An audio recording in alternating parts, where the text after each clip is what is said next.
Destiny isn't a matter of chance, it's a matter of choice. It's not a thing to be waited for, it's a thing to be achieved.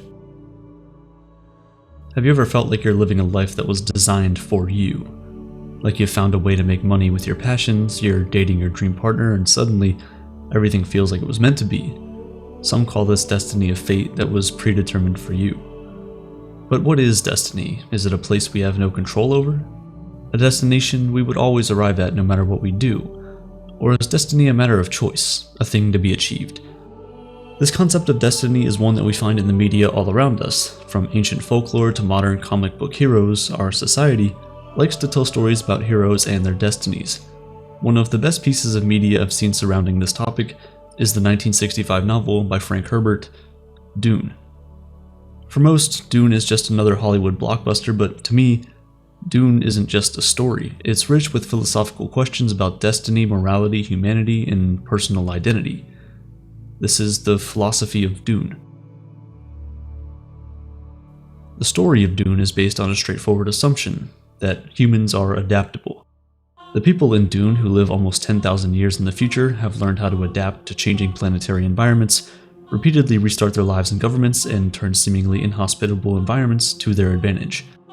So the first lesson that Dune teaches us before the story even starts is that resilience isn't just about enduring hardship, but about learning how to harness it and find our strength. This raises more questions about the philosophy of action. What exactly constitutes future? We all make many decisions and actions that we take responsibility for daily, but almost all of those decisions have consequences that we can't see and never intended. My foot moves the sand around when I step into the sand, displacing sand particles and even smaller molecules. But my intention has nothing to do with the sand, I'm simply trying to walk forward. But due to his powers and the destiny thrust upon him, his existence ripples on his entire world. This of course raises questions about power and, because we are all flawed, corruption. Paul's sister Alla falls toxic to the allure of power in the novel because power can corrupt from within, even in the best and most well-intentioned minds. But Dune teaches us that power is to serve, not to dominate, and that any pursuit of power unchecked by morality can lead to the erosion of individuals and, in turn, society. Paul's ultimate moral question will have to do with the vision that he sees of a brutal extermination of billions of people in the future. However, this extermination will lead to humanity as a whole being saved. Decisions like these are difficult, and your choice will never feel good. This is why Paul's story is captivating. He's forced to either continue on his path knowing the disaster ahead, end of the human race. Whether we can rationalize his decision comes down to whether we think there's a difference between allowing things to happen and taking active measures to ensure they do. Can you be morally culpable if you simply leave the trolley on its current course, since you didn't actively participate in the death of anyone? Paul's moral predicament teaches us a lesson about knowledge. Just because we know something to be true, or in Paul's case know something will happen, should we revolve all of our decisions around it? Every decision we make has a ripple effect on our lives and the lives of those around us. And even though knowledge and the logic that comes from it can be a guiding force, it's not everything. Dune reminds us that the universe and its intangible powers are always one step ahead of whatever logic or answers we think we might have. Life is often more about the unseen parts than the parts we can see. Of course, for Paul, more is foreseen than for most of us, which raises the idea of memory and identity. The question Dune raises is Paul a singular being with different memories housed within him, or are the memories within him many different beings inhabiting his consciousness? He wasn't born with these memories, though. He acquires them ceremoniously as an adult. At this point, he's already formed an identity of his own, so perhaps the memories that inhibit him aren't actually changing who he is. But we all know that who we are as adults is also fluid, even if we like to think our brains and hearts are fully formed.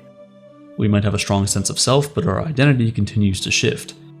We might not be able to experience our ancestors' memories literally. Still, we certainly can inherit attributes and even trauma from our family members that impact who we are and who we grow up to be. Our relationship to growth, how we embrace it or how we avoid it. Growth is an active pursuit, not something that happens to us. And without large-scale growth, survival on a larger scale might not be possible. In Dune, each faction's survival before the story begins depends on advancing and mastering specific skills and ways of living. Then, when we live with Paul through his journey, we see how the world of Dune has to evolve further to serve humanity's ultimate survival, even if that evolution and growth aren't always pretty. The warning of Dune might ring true to our times if you glance at the arid land and resource-stripped environments. At its heart, it's a story about global warming and its repercussions. It is about us needing to diversify where we live as a species to survive, and reminding us that the future isn't certain even then. Dune forces us to confront difficult questions about our world and look beyond our individual lives into our collective lives. In the near or far future, is it imperative for humans to get off Earth? Futurists would answer yes. They would insist that we have to spread out to ensure our survival. We would need to populate new environments that aren't on this planet because we already face the reality that our planet can't always sustain us. In Dune, Paul's difficult moral question to allow extreme violence in the future is for this large-scale survival to happen. But what if we ask a more profound question? Does humanity deserve to be saved at all? If Paul had intervened and stopped the violence, humanity might have failed in the end, but why do we assume that's a bad thing? If we remove our obvious self-interest, might we see another side to Paul's choice? To help us better understand the far-reaching question, we have to ask, is there something valuable about humanity's survival? Do we inherently have something good, important, or unique to offer the universe, without which it would be worse off?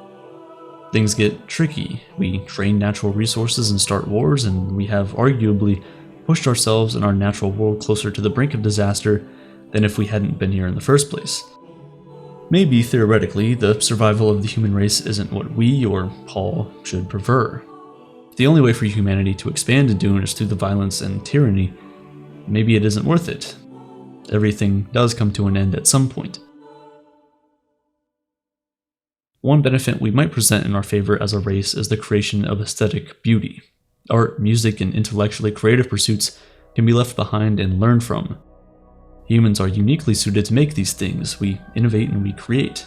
Unless another alien species might be out there that can do something similar, our unique creativity is lost forever. But then, does the universe benefit from this innovation, or do we only create for selfish reasons? Dune forces us to look at the cost of certain decisions, even at the sacrifice of humanity altogether. Often we make sacrifices and don't know exactly how they'll play out for the future. We sacrifice time with our family and friends to start a business we're passionate about, without knowing if that business will be successful, but we do it because we have a vision of our future. It's scary, but a life without sacrifice is a life without growth. To live a life with sacrifice, you need courage. Without courage, the story of Dune wouldn't be possible. Although Paul inherits the powers and memories of his ancestors, without the courage to overcome his fear, his journey wouldn't exist. His ancestors understand that fear is a natural reaction and know it can paralyze us. We've all felt it. The fear of starting a new job, becoming a parent, or going down a ski mountain for the first time. It can stop us in our tracks and make us second-guess ourselves. Fear can stop us from pursuing what we really want and even what we're meant to be. It can stop us from fulfilling our destiny. In Dune, Paul faces his fear, but facing fear doesn't mean getting rid of it. We will never have a life without fear. Facing fear is instead about mastering it, analyzing our fear and knowing every inch of it. Paul embraces his fear with courage and self-awareness to become the man he is meant to be. We, like Paul, aren't perfect. We make tough calls hoping they're the moral ones, and accept that sometimes they just might not be. But the moment we pursue life with fear and let that fear control us, we fall victim to ourselves. We lose control. But if we can overcome that fear with courage, take the bull by the horns and decide the course of our lives, we will certainly lose some things, but we will gain much more. If you like this style of video where I analyze philosophy or psychology behind popular media, let me know. There's definitely some other movies and books that I'd like to get into. You can leave your suggestions in the comments below.